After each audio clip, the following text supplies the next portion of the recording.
Hello friends, welcome to Nursing Current and Practical. So today's video is the MCQs video जो काफ़ी बार exam में आ चुके हैं, repeated है, हर बार किसी न किसी एग्ज़ाम में आते रहते हैं.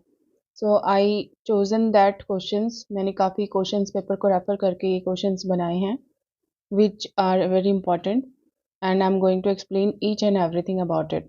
So let's start.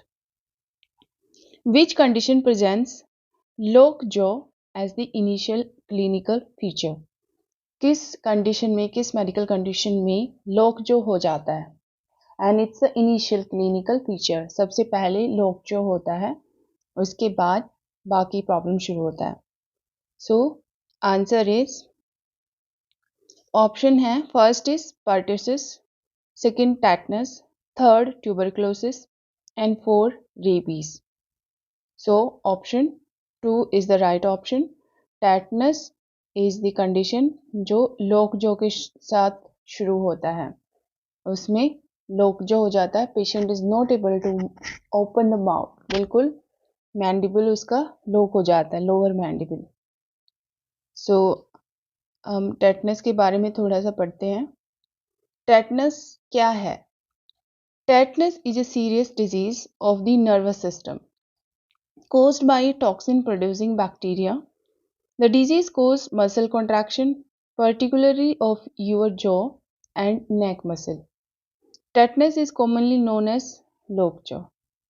टेटनस एक नर्वस सिस्टम से रिलेटेड प्रॉब्लम है. अगर कोई टॉक्सिन, अगर कोई बैक्टीरिया एंटर हो गया बॉडी में थ्रू स्किन और through entry of the portal, तो वो नर्वस सिस्टम को जाके इफेक्ट करेगा, जिसकी वजह से muscle contraction, severe muscle contraction, muscle spasm हो जाएगा पर्टिकुलरली. और सबसे पहले इनिशियली हमने क्या पढ़ा? लोअर जॉ, मतलब jaw and neck muscle. Tetanus is commonly as lockjaw. इसका इंक्यूबेशन पीरियड क्या है? Incubation period is 10 days. काफ़ी बार एग्जाम में ये भी पूछा गया है 10 डे मतलब क्या है इंक्यूबेशन पीरियड्स. जो ये कम्युनिकेबल डिजीजेस होती हैं उनका incubation period also important. So incubation period of tetanus is 10 days. The incubation can range from 3 to 21 days. जिस दिन चोट लगी है उसके 3 दिन के बाद से लेके 21 डेज तक का इसका इंक्यूबेशन पीरियड है. इस बीच में सिम्टम्स आ सकते हैं. और इसमें सबसे पहले चोट लगते ही कन्फ्यूजन होता है, टेटनस का इंजेक्शन लगवाना चाहिए या नहीं लगवाना चाहिए. So I am going to explain क्या करना चाहिए उस कंडीशन में. अगर कोई चोट लग गई है एंड क्लीन वुंड है, clean wound, had a tetanus shot within 10 years, care for the wound home or at only. अगर 10 साल में, पिछले 10 साल में टेटनस का इंजेक्शन लगा हुआ है, ज़्यादातर बच्चों में इम्यूनाइजेशन के ड्यूरिंग ये इंजेक्शन लगता है डीबीटी में, डीबीटी 2.5 मंथ में, 3.5 मंथ में, और उसके बाद 5 ईयर में इसका बूस्टर डोज लगता है, फिर 10 ईयर में टीटी लगता है, डीटी लगता है. तो उसमें टेटनस शॉट होता है. बच्चों का तो है ये. अगर बड़ों में भी टेटनस का इंजेक्शन 10 साल हो गए हैं लेकिन क्लीन वुंड है, क्लीन वुंड मतलब कंटामिनेटेड चीज़ से इंजरी नहीं हुई है, क्लीन वुंड है, और 10 साल में, पिछले 10 साल में इंजेक्शन लग गया है, तो only care of the wound, मतलब ड्रेसिंग करके काम चल जाएगा, टेटनस का इंजेक्शन लेने की ज़रूरत नहीं है. अगर वुंड कंटामिनेटेड है, contaminated wound require a vaccination, उसको वैक्सीनेशन ज़रूर लेना है. Booster if it's been 5 or more years since your last tetanus shot. 5 साल ही हुए हैं टेटनस शॉट लिए हुए, लेकिन कंटामिनेटेड वुंड है, तो यहाँ 10 साल का वेट नहीं करना है.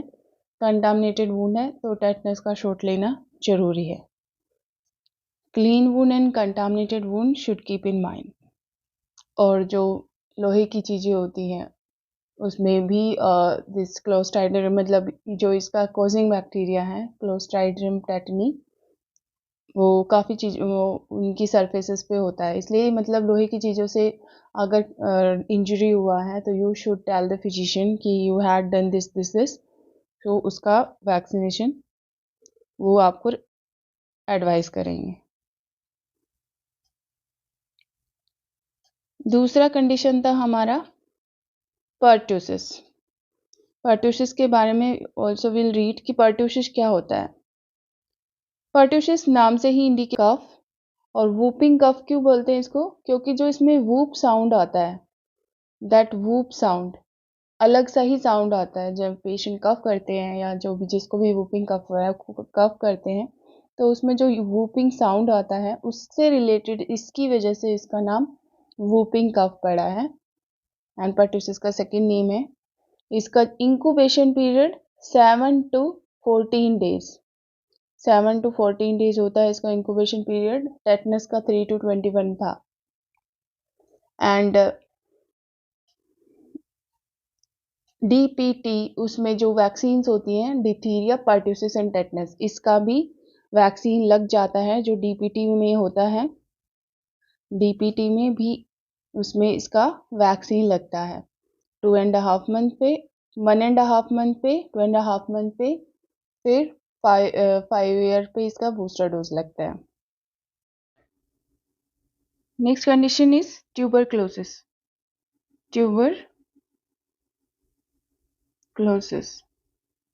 So tuberculosis we all know, TB भी बोलते हैं इसको, and it caused by Mycobacterium tuberculi. Tuberculosis, Mycobacterium tuberculosis, और ये ज़्यादातर लंग्स में होती है, लेकिन ये बॉडी के किसी भी पार्ट में इफेक्ट कर सकती है अगर, और ये कई बार लेटेंट भी होती है। LTBI, लेटेंट मतलब छुपा हुआ जो अभी एक्टिव नहीं है, लेकिन अगर उसे कोई फेवरेबल कंडीशन मिल जाती है तो it can be A active. So LTBI it's the latent TB infection जो कभी भी बॉडी में एक्टिव हो सकती है। लेटेंट स्टेज में ये हमारी बॉडी में हमेशा, मतलब हर किसी की बॉडी में होता है, इंडियन में ज़्यादातर। और अगर कुछ कंडीशन ऐसा आ जाए, इम्यूनिटी बहुत ही कम हो जाए, तो it can be A active form. LTBI का फुल फॉर्म भी एक बार एग्जाम में पूछा था, लेटेंट ट्यूबरक्लोसिस इन्फेक्शन। और ये लंग्स में इन्फेक्ट करता है, लेकिन कई बार बॉडी के इंटेस्टाइन, बोन्स वगैरह में भी इफेक्ट कर सकता है, तो वो बोन TB या फिर लंग TB कहते हैं उसको। नेक्स्ट है रेबीज। वी ऑल नो, ये किसी भी जानवर के काटने से होता है। It's a viral infection, deadly viral infection, मतलब बहुत गंदा वाला होता है, अगर हो जाता है तो डेथ तक सिचुएशन हो सकती है। Deadly viral infection, and it's spread through bite of dogs के काटने से, कैट्स एंड रैट्स, कई ये घरों में चूहे वगैरह, रैट्स भी अगर काट लेते हैं तो उनके सलाइवा से भी रेबीज हो सकता है। उनके सलाइवा में this virus is persist and it can be cause this rabies situation. And ये इसका incubation period 10 to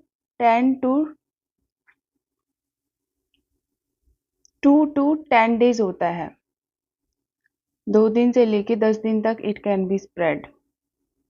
और इसमें जो कॉमन चीज है, सिम्टम क्या आता है, हाइड्रोफोबिया। कई बार पूछते हैं कि किस कंडीशन में हाइड्रोफोबिया होता है, या फिर आपको बोल देंगे रेबीज में क्या होता है। तो हाइड्रोफोबिया, पानी से बहुत डर लगने लग जाता है विक्टिम को। अगर किसी को बाइट हुआ था और उसने इग्नोर मार दिया, तो वो it can be A situation जब रेबीज अक्कर होता है और सबसे पहले हाइड्रोफोबिया के सिम्टम आते हैं।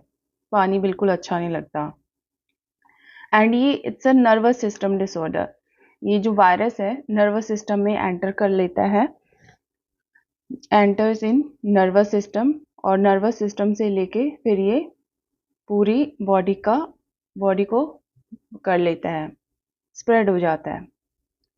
एंड इसको प्रिवेंट कैसे करते हैं, मतलब अगर ये बाइट हो गया है तो इसका वैक्सीनेशन शेड्यूल जो आजकल इंडिया में रन हो रहा है, ये 4 डोजेज में लगता है। एक बार इसका शेड्यूल भी पूछा था, 0, 3, 7 and 28 days। 0 मतलब जिस दिन बाइट किया है उसी दिन जाके इंजेक्शन लगवाना है रेबीज का, प्लस एक एंटीटॉक्सिन लगता है। 2 इंजेक्शंस लगते हैं इसमें। और जो रेबीज की होती है वो बायलेटरल इंट्राडर्मल लगती है या फिर आईएम लगता है। और इंट्राटॉक्सिन सिर्फ एक बार लगती है, बाकी 7, 3 एंड 28 डेज में फिर सिर्फ रेबीज वैक्सीन लगती है, एंटीटॉक्सिन नहीं लगती। एंटीटॉक्सिन सिर्फ 0 में लगती है। एक बार शेड्यूल भी पूछा हुआ है आरएमएल का पेपर, नहीं एलएनजेपी के पेपर में। तो 28 डेज पे रेबीज की वैक्सीन लगती है एंड इंट्राडर्मल 0.1 ml इसकी डोज होती है इंट्राडर्मल। अगर आईएम, कई बार आईएम भी एडवाइस कर देते हैं तो पूरा 1 ml लिखते हैं उसमें, लेकिन फिजिशियन मतलब डॉक्टर के नोट्स को देख के ही इट शुड प्रोसीड। नेक्स्ट है, next option was, next question is who introduce the staining technique. Staining techniques को किसने इंट्रोड्यूस किया था? Who invented the staining techniques? Now option 1 is Louis Pasteur, option 2 Watson Crick, option 3 Robert and Koch, option 4 Pau Ehrlich. So right option is Robert Koch. Robert Koch ने staining technique को introduce किया था। Staining techniques क्या होती हैं? Technique to enhance the contrast of tissue, enhance the contrast of tissues. आपने देखा होगा कई बार मलेरिया वगैरह की स्लाइड्स बना के ले जाते हैं, प्रिक करके स्लाइड्स पे लगा के उसको स्प्रेड करके लेके जाते हैं। उसको एग्जामिन करने के लिए, लेंस से एग्जामिन करने के लिए उस पर किसी भी तरीके का स्टेनिंग या डाई यूज होता है, ताकि उसके जो कंट्रास्ट को इंक्रीज कर सके और बैक्टीरिया मतलब अच्छे से उसको देख सके, बैक्टीरिया अलग से पहचान कर सके। तो इसलिए स्टेनिंग टेक्निक्स का यूज होता है। It was introduce by Robert Koch. Robert Koch ने सेल को भी इन्वेंट किया था, तो हम साथ साथ भी कर लेते हैं। सेल को भी रॉबर्ट कोच ने ही इन्वेंट किया था। एंड वाटसन एंड क्रिक की अगर हम बात करते हैं तो वाटसन एंड क्रिक ने क्या दिया था, क्या इन्वेंट किया था? They invented the DNA molecule. DNA molecule जो हमारे न्यूक्लियस में डीएनए होता है, उसका जो था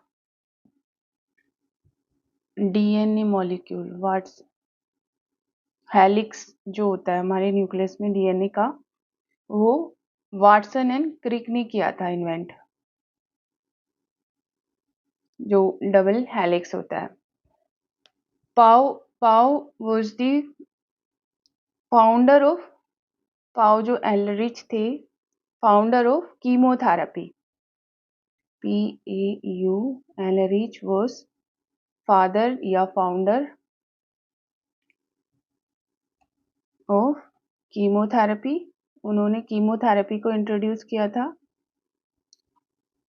एंड साथ साथ में हम कर लेते हैं chemotherapy plus father of oncology. Oncology was introduced by BJ Kennedy. BJ Kennedy, father of radiology.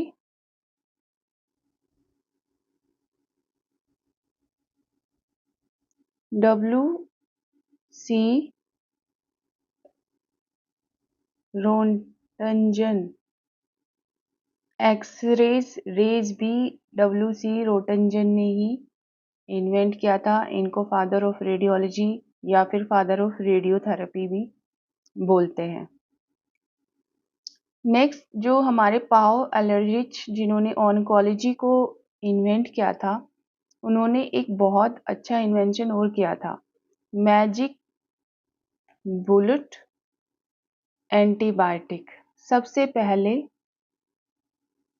Antibiotic का यूज किया था उन्होंने।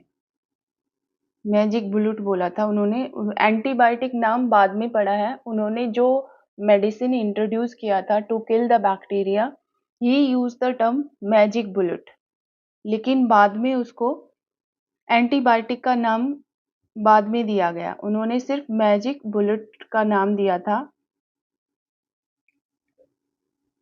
और बाद में फिर उसको as a antibiotic we use to listen. कौन सी एंटीबायोटिक थी जिन्होंने इस पाव एलरिच ने इन्वेंट किया था? The antibiotic name was अल्सिफेनामाइन।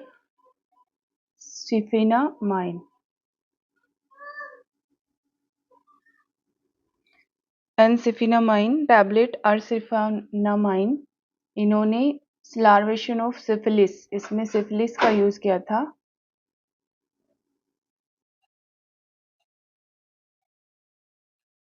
उन्होंने सिफिलिस ट्रीटमेंट में इसको 1910 में ही डिस्कवर कर दिया था एंड नेम वाज एस्पिरिनामाइन एंड उन्होंने इसको मैजिक बुलेट का नाम दिया था, मैजिक बुलेट। लेकिन फिर मैजिक बुलेट को एंटीबायोटिक नहीं मतलब मैजिक बुलेट को एंटीबायोटिक नाम 1928 में दिया है, जब पेनिसिलिन का इसके एरासिनाफिन से पेनिसिलिन को निकाल के 1928 में फर्स्ट एंटीबायोटिक का नाम दिया गया था। जो हम पाव एलरिच थे उन्होंने मैजिक बुलेट टैबलेट एस्पिरामिन को डिस्कवर किया for the treatment of syphilis, लेकिन 1928 में उसको पेनिसिलिन के थ्रू एंटीबायोटिक का नाम दे दिया। नेक्स्ट क्वेश्चन है हमारा, identify. Next question is identify N immunoglobulin present in milk, saliva and tears. कौन सी इम्यूनोग्लोबिन्स मिल्क, सलाइवा मतलब ब्रेस्ट मिल्क, सलाइवा और टीयर्स में प्रेजेंट होती है? Option 1 IgA, option B 2 IgM, option 3 IgG and option 4 IgE. So right option is 1 IgA immunoglobulins present in breast milk, saliva and tears. There is one pie chart कि कितनी हमारी body में concentration होती है immunoglobins का। सबसे ज़्यादा होता है IgE 75%, ये बॉडी में होता है। IgG सबसे ज़्यादा कंसंट्रेशन है, फिर IgM 10%, IgA 15%। जितनी भी बॉडी की सिक्रेशंस है like breast milk, saliva, tears, gastric juices, इनमें सब में IgA प्रेजेंट होता है। तो जितनी भी सिक्रेशंस है आपको ध्यान में रखना है IgA प्रेजेंट होगा। And IgE is related to allergic response. अगर कोई एलर्जी हुआ है, कोई रिएक्शन हुआ है तो IgE विल एक्टिवेट। इनका जो कंसंट्रेशन है बहुत कम है, 0.01% और less than it, but if it is present in blood in increased amount, इसलिए अगर कोई एलर्जी होती है तो IgE इम्यूनोग्लोबिन्स एंटीबॉडीज करवा के देखते हैं एज ए डायग्नोस्टिक पर्पस। अगर इनका कंसंट्रेशन बढ़ा हुआ है it means it was secreted, कोई एलर्जी हुआ था, किससे हुआ था वो पता चल जाता है और उसकी कंसंट्रेशन बढ़ी हुई आती है। नेक्स्ट क्वेश्चन है, what does acid fast staining do? हमने स्टेनिंग टेक्निक्स पढ़ लिया था, अब है एसिड फास्ट स्टेनिंग क्या होता है, क्या करता है?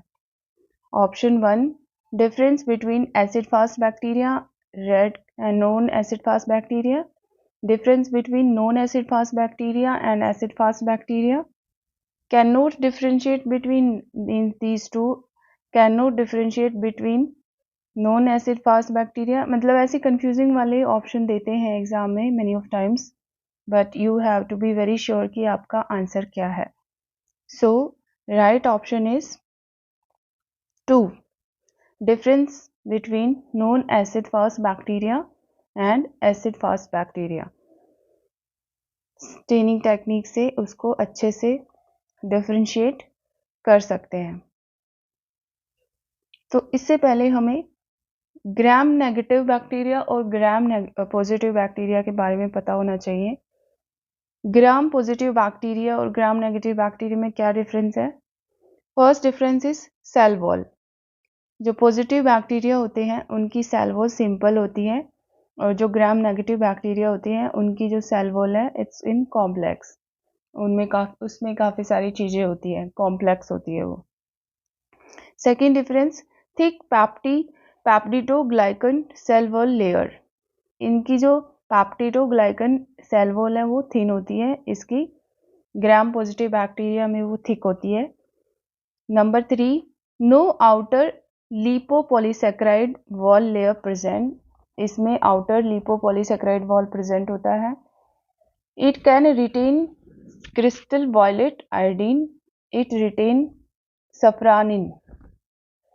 और अपीयरेंस अगर हम बात करें, ग्राम पॉजिटिव बैक्टीरिया की अपीयरेंस ब्लू एंड पर्पल होती है। ग्राम नेगेटिव बैक्टीरिया की प्रेजेंस अपीयरेंस पिंक से रेड होती है। सो मेन डिफरेंस हमें जो याद रखना है, इट्स अ सेल वॉल। इनकी सेल वॉल सिंपल होती है, इसमें कॉम्प्लेक्स होती है, प्लस इसमें thick peptidoglycan cell wall present होता है, इसमें थिन होता है। इनका अपीयरेंस ब्लू एंड पर्पल होता है। ग्राम नेगेटिव बैक्टीरिया का अपीयरेंस पिंक से रेड होता है। Now acid fast bacteria versus non acid fast bacteria. Acid fast bacteria are a type of bacteria that resist decolorization by acid after staining. जो acid fast bacteria वो it can resist decolorization by acid after staining. Non-acid fast bacteria are the type of bacteria that are readily decolorized, मतलब ये decolorized कर सकते हैं acid fast bacteria को, और non acid को नहीं कर सकते। Acid fast bacteria colour is pink to red, तो ये हमारा ग्राम नेगेटिव हो गया।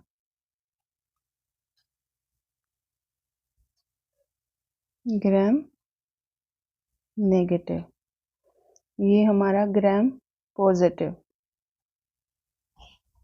सो it's colour pink to red, it's colour is blue. Third difference, stained with the primary stain, stained with the counter stain, consist of mycolic acid in their cell wall। जो acid fast bacteria होते हैं उनकी cell wall में mycolic acid present होता है। Non acid fast bacteria में mycolic acid present नहीं होता, do not consist of mycolic acid in their cell wall. Example, acid fast bacteria का एग्जाम्पल है माइकोबैक्टीरियम। ट्यूबरकुलोसिस बैक्टीरिया होता है जो that is acid fast bacteria. Escherichia coli is the non acid fast bacteria. So अगर acid fast bacteria की बात करें तो माइकोबैक्टीरियम इज अ बैक्टीरिया। इसका कलर, ये एक ग्राम नेगेटिव बैक्टीरिया है, इसका final colour pink to red है। It can stain the dye, and इसमें सेल वॉल में माइकोलिक एसिड प्रेजेंट होता है। इस्चीरिया कोलाई की अगर बात करें, that is gram positive bacteria, non acid fast bacteria है, इसका कलर ब्लू होता है। It stain with the counter, जो भी इसमें डाई डालते हैं उसको स्टेन कर लेता है ये, और इसमें माइकोलिक एसिड प्रेजेंट नहीं होता। तो ये 2-3 क्वेश्चन माइक्रोबायोलॉजी से हैं। Microbiology it's a very complex, थोड़ा सा समझने में दिक्कत आता है, इसलिए थोड़ा सा ध्यान से आप इसको समझना है। बाकी आप छोटी सी बुक हमारे पास माइक्रोबायोलॉजी की भी होती थी सिलेबस में, उसको भी अच्छे से रीड करके जाएं, उसमें से 3-4 क्वेश्चन तो बन के आते हैं हर बार। Next is identify the type of hyper sensitivity related to cell mediated. Cell mediated hyper sensitivity कौन सी सेंसिटिविटी होती है? So option 1 type 1, option 2 type 2, option 3 type 3, option 4 type 4। So Right option is type 4. Type 4 is the cell-mediated hypersensitivity. So, we'll read in detail. 4 तरीके की sensitivity होती है. Type of hypersensitivity reaction are 4 types. Type 1, Type 2, Type 3 and Type 4. Type 1 में क्या होता है? It's IgE mediated. हमने पढ़ा था हमारी बॉडी में 75% immunoglobin antibody is IgE. So type 1 में क्या होता है? IgE मेडिएटेड, मतलब IgE इम्यूनोग्लोबिन एक्टिवेट होती है and it can occur within 1 hour. Example is anaphylaxis. IgE इसमें एक्टिवेट होता है बॉडी में. कोई भी अगर एंटीजन एंटर किया या कोई भी ऐसा सिचुएशन जो बॉडी के लिए सही नहीं है तो IgE एक्टिवेट होता है within hours, मतलब within 1 hours it can occur. Example is anaphylaxis. आपसे कई बार एग्जाम्पल भी पूछ सकते हैं. मतलब टाइप 1 एग्जाम्पल बताइए. So anaphylaxis and it is very fatal condition. It's diagram. Cell के अंदर से इसमें एंटीबॉडी एंटीजन रिसेप्टर्स ऐसे हुआ और ये इसका कंसंट्रेशन बढ़ गया and it started reacting the agents. Type 2 is the IgE और IgM साइटोटॉक्सिक. अपनी ही सेल को साइटोटॉक्सिक मतलब सेल्स को किल करना शुरू कर देती है एंड ये IgE और IgG और IgM से रिलेटेड है. IgM का कंसंट्रेशन IgG से थोड़ा कम था, that was I think 10%, and it can occur hours two days. घंटा मतलब या तो 1-2 घंटे में या फिर 1-2 दिन में होता है. And example is hemolytic anemia. Type 3 immune complex mediated. इसका जो टाइम है 1 to 3 weeks. Type 3 is the 1 to 3 weeks लेती है होने में. And example is serum sickness SLE. SLE is a immunological disorder. SLE का full form systemic lupus erythematosus. और ये इम्यून हमारा ही एंटीबॉडी एंटीजन रिएक्शन होता है, इम्यून कॉम्प्लेक्स बन जाता है और it's take 1 to 3 weeks. Type 4 जो हमारा क्वेश्चन था cell mediated, T cell mediated hyper sensitivity है. It occur days to weeks. Days से लेके हफ्ते लग जाते हैं इसमें होने में. And example is rash. So again I am revising. Type hyper sensitivity are 4 types. Type 1, type 2, type 3, type 4. जो सबसे फैटल कंडीशन होते हैं that is type 1. Anaphylaxis is the example. Anaphylaxis reactions और ये IgE से मीडिएटेड है. Type 2 का example haemolytic anaemia. Type 3 serum sickness SLE and type 4 cell mediated is the rash. Next question is what is Billroth 1 procedure. Billroth 1 procedure क्या होता है? Option 1 duodenojejunal bypass with salivogastrectomy. Option 2 this is S. Sorry, my mistake. Subtotal gastric resection with gastrojejunectomy anastomosis. Option 3 total gastrectomy. Option 4 subtotal gastric resection with gastroduodenostomy anastomosis. So right option is option 2 सब total. सब total मतलब आधा. सब हमारी medical में आधा. सब total gastric रिसक्शन, थोड़ा सा मतलब सब आधा गैस्ट्रिक रिसक्शन करके विद गैस्ट्रोजेजुनोस्टमी. जेजुनोस्टमी इंटेस्टाइन के पार्ट को उसके साथ एनास्टोमोसिस कर देते हैं. That procedure is called Billroth 1 procedure. Now I let you know in detail. सबसे पहले इसके लिए हमें स्टमक के पार्ट्स पता होने चाहिए. So these are the stomach's part. Part 1 is fundus, body. This is body, this is fundus and this is cardiac, this antrum and this is pylorus. And फिर ये यहाँ से जाके इंटेस्टाइन में एंटर करता है. सो इसमें जो बिलीरोथ 1 प्रोसीजर में ये जो पार्ट होता है, सी ये जो पार्ट होता है pylorus and antrum of the stomach, इसको रीसेक्शन करके इंटेस्टाइन में जेजुनम में इसको एनास्टमोसिस कर देते हैं।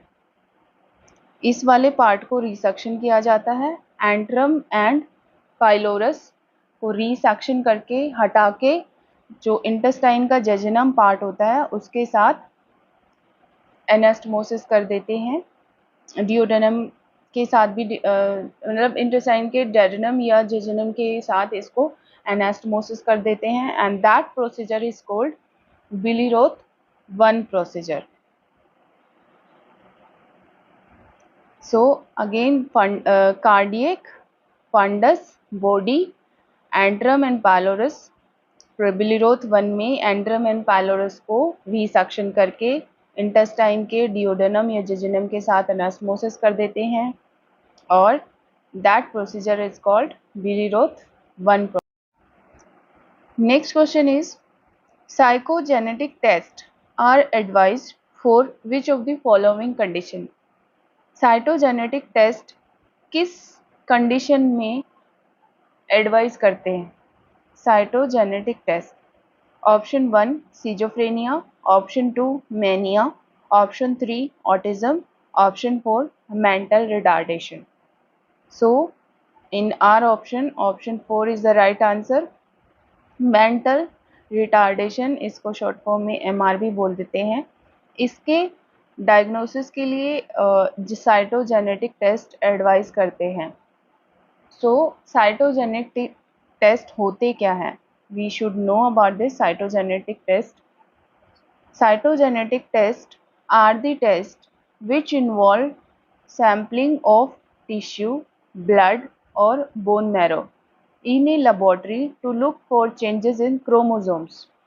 या तो टिश्यू या ब्लड या बोन मैरो के किसी सैंपल को, किसी पार्ट को लेबोरेटरी में भेजते हैं to test any change in chromosomes including broken, missing, rearranged and extra chromosomes. जो जितने भी जेनेटिक डिसऑर्डर होते हैं, Turner syndrome, down syndrome, mental retardation, these इसको डायग्नोस करने के लिए साइटोजेनेटिक टेस्ट यूज होता है। Cytogenetic test are done for ruling out the mental retardation. हमारे जो ऑप्शन था मेंटल रिटार्डेशन, उसके लिए साइटोजेनिक टेस्ट एडवाइस क्यों होता है? Because it was found that mental retardation is fully and partially linked with the abnormality in chromosomes। या तो fully या फिर partially क्रोमोसोम में कुछ डिस्टर्बेंस होता है दैट उसकी वजह से mental retardation can occur। Mental retardation क्या होता है? इसमें जो इंटेलिजेंस लेवल है वो कम रहता है। 20 से लेके हमारा जो नॉर्मल इंटेलिजेंस लेवल है 70, IQ लेवल जिसको बोलते हैं 70 होता है और इसमें फिर इसमें कम होता रहता है। Mild, moderate and severe. Less than 20 is the severe. इनको हम एजुकेट भी नहीं कर सकते, इनको हम ट्रेन भी नहीं कर सकते। इनका IQ अगर लेस देन 20 है तो बहुत ही सीवियर कंडीशन होता है। मॉडरेट में 20 to 35 एंड इसमें 35 to ना है। मॉडरेट एंड माइल्ड, इनको हम ट्रेनिंग कर सकते हैं, एजुकेशन दे सकते हैं। माइल्ड मॉडरेट मेंटल रिटार्डेशन वालों को एजुकेट किया जा सकता है, मॉडरेट में ट्रेनिंग कर सकते हैं, बट सीवियर में वी कांट डू। इनको मतलब और आजकल MR मतलब ऐसे जिनको इस तरीके के डिसऑर्डर्स होते हैं उनको मेंटल डिसऑर्डर नहीं बोलते हैं, इनको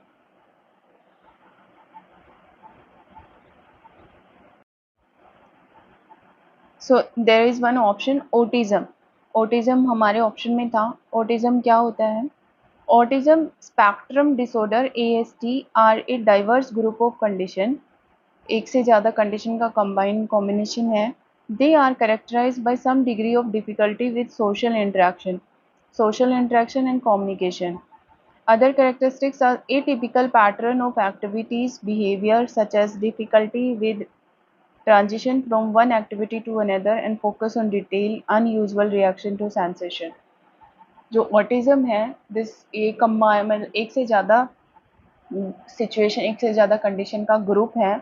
इसमें सबसे पहले जो बच्चा, ये ज़्यादातर बच्चों में डायग्नोस हो रहा है आजकल, तो that's why I am explaining तो ऑटिज्म क्या होता है। इसमें सबसे पहले जो बच्चा है सोशल इंटरेक्शन प्लस कम्युनिकेशन से दूर रहेगा। मतलब बच्चा सोशल इंटरेक्शन नहीं करना पसंद, उसको बस अपने में ही रहना पसंद होता है। इसकी भी कैटेगरीज होती हैं, माइल्ड, मॉडरेट एंड सीवियर, वो साइकोलॉजिस्ट अलग अलग डिफरेंशिएट करते हैं। Just I am giving the rough idea. Baby मतलब जो बच्चे होते हैं सोशल इंटरेक्शन एंड कम्युनिकेशन उनका पुअर होता है।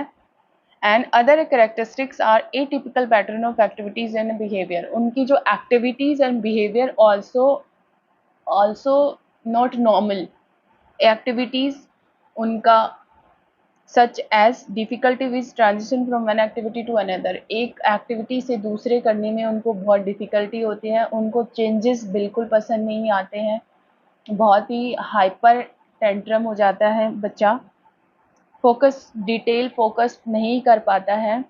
And unusual to reaction sensation, अगर उसे कोई सेंसेशन है तो उसको करने में डिफ़िकल्टी होती है। लाइक उसको अगर सिंपल भाषा में बात करें, हेलुसिनेशन, कई बार वो कानों पे हाथ लगा के अजीब सा रिएक्शन देते हैं, कई बार अपने आप ही बोलते रहते हैं विदाउट एनी मीनिंग, वो बोलना शुरू कर देते हैं, अनयूजुअल टॉक करते हैं। सो अगर ऐसा कुछ है तो that is the condition of autism.